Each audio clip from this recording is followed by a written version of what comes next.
Conheça mais sobre a Parker Solar Probe, sobre os resultados que foram divulgados na semana passada com os dados coletados pela sonda e por que eles são tão importantes.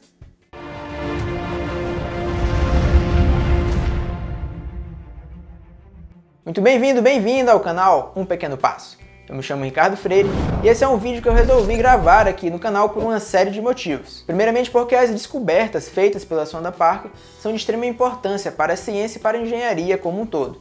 Em segundo lugar, meu grande amigo Felipe Raime falou para eu fazer um vídeo sobre esse assunto e eu tinha pedido para ele me mandar uns 500 inscritos e ele fez um react de um vídeo meu e vieram mais de 2.000 inscritos aqui para o canal. Então, pessoal, muito obrigado pela confiança no meu trabalho e ao Felipe Raime por ter me dado essa ajuda. E além disso, o Plínio Piquim fez um comentário em uma das postagens aqui do canal pedindo para que sempre que possível eu pudesse trazer conteúdos relacionados com o meu trabalho. E os resultados da Parker Solar Probe estão diretamente ligados com o meu trabalho aqui no Brasil como engenheiro aeroespacial na operação do SGDC. Então vamos começar falando um pouco sobre o perfil da missão da sonda Parker e como que ela coletou esses dados tão importantes. A sonda Parker foi lançada em agosto de 2018 a bordo do foguete Delta IV Heavy e ela está em uma órbita heliocêntrica, ou seja, está em uma órbita ao redor do Sol. O interessante dessa órbita é que a sonda fica pouco tempo exposta às condições extremas do Sol em comparação ao período da sua órbita, já que quando ela está mais próxima dele é no momento em que ela está passando no periélio, que é a região onde ela atinge a maior velocidade da órbita. A sonda Parker começa a acionar todos os seus instrumentos de medições quando ela chega a 0,25 unidades astronômicas do Sol, lembrando que uma unidade astronômica é igual à distância da Terra para o Sol, que é aproximadamente 150 milhões de quilômetros. A sonda passa no ponto mais próximo do Sol, que é o periélio, e termina um ciclo de coleta de dados completa quando atinge uma distância maior que 0,25 unidades astronômicas. E nesse período, ela fica com um escudo de calor apontando para o Sol o tempo todo. E também é interessante o funcionamento dos painéis solares da sonda Parker, que ao chegarem a uma determinada distância do Sol, eles são retraídos para evitar que eles sejam danificados pela radiação e altas temperaturas do Sol. E depois abre novamente para fornecer energia para o funcionamento dos seus subsistemas e carregamento das baterias. Uma outra dúvida que muita gente tem é por que a sonda Parker não é destruída, já que ela chega tão perto do Sol. E a resposta é a seguinte: escudo térmico. A sonda utiliza um escudo térmico ou escudo de calor que protege todos os equipamentos sensíveis dela. Esse escudo é formado por diversas camadas que vão fazendo um tipo de isolamento térmico. O escudo é composto basicamente por 5 camadas. A primeira é uma camada de cerâmica branca.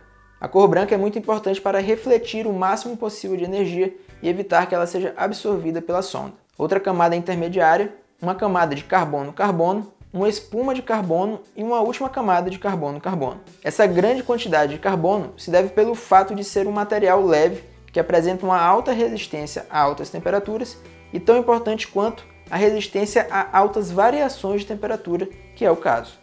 A sonda Parker possui uma série de equipamentos, como sensores, telescópios, antenas e magnetômetros, que foram utilizados para coletar os dados que permitiram as novas e importantes descobertas sobre o Sol. E sobre as descobertas feitas pela sonda, uma delas foi a rápida variação do campo magnético do Sol, que foi chamada de switchbacks, que serão fundamentais para modelar melhor o campo magnético solar. Uma outra descoberta muito importante foi sobre a rotação do vento solar. Quando o vento solar é emitido pelo Sol, ele sai com uma determinada velocidade de rotação, que vai diminuindo à medida que ele vai se afastando do Sol até chegar aqui na Terra apenas com a velocidade radial. Até então só existiam estimativas de qual seria essa velocidade de rotação do vento solar, e a sonda Parker foi capaz de medir essa velocidade e foi descoberto que ela é muito mais alta do que aquilo que se esperava. Outra descoberta muito importante foi a confirmação da existência da zona livre de poeira próximo do Sol. O nosso sistema solar é repleto de poeira de restos de cometas, asteroides e outros corpos celestes.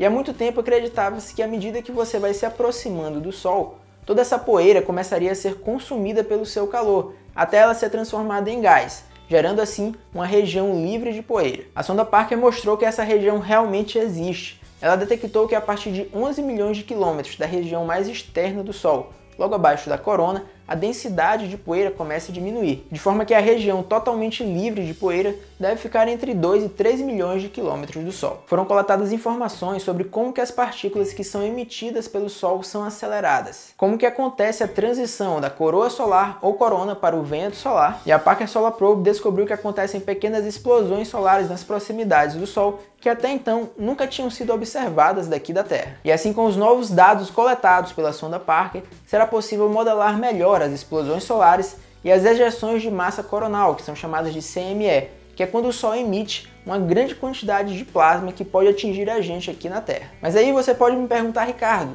e todos esses dados e todas essas informações que foram coletadas pela sonda Parker, elas servem só para escrever artigo científico?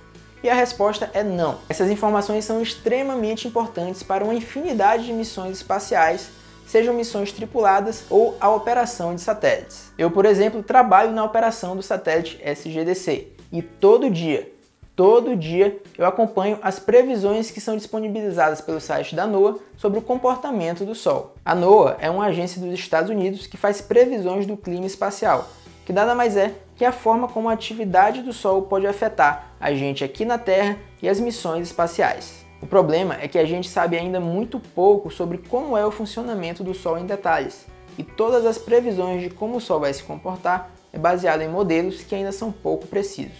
E o fato da gente não ter bons modelos do comportamento do Sol fazem com que a gente não consiga prever se algo que aconteceu no Sol vai afetar a gente aqui na Terra ou não. E no caso da operação de satélites propriamente dita, caso aconteça uma tempestade solar que atinja um satélite aqui na Terra, ela pode causar descargas elétricas, falhas no computador de bordo, falhas em sensores e até mesmo danificar o satélite de forma permanente, fazendo com que ele fique fora de operação. E assim, todos os milhões de dólares investidos no desenvolvimento do satélite, no lançamento e na operação dele são totalmente perdidos em questão de segundos. E só para a gente ter uma ideia de como isso é real, em 2012 aconteceu uma explosão solar que não atingiu a Terra.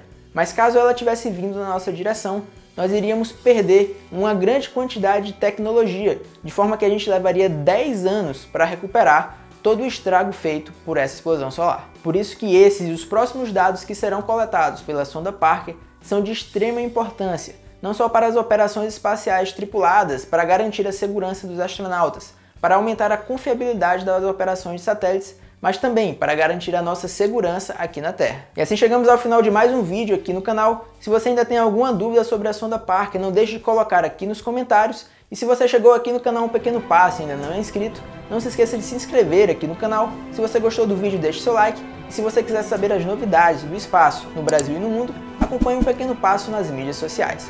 Muito obrigado por assistir e até a próxima!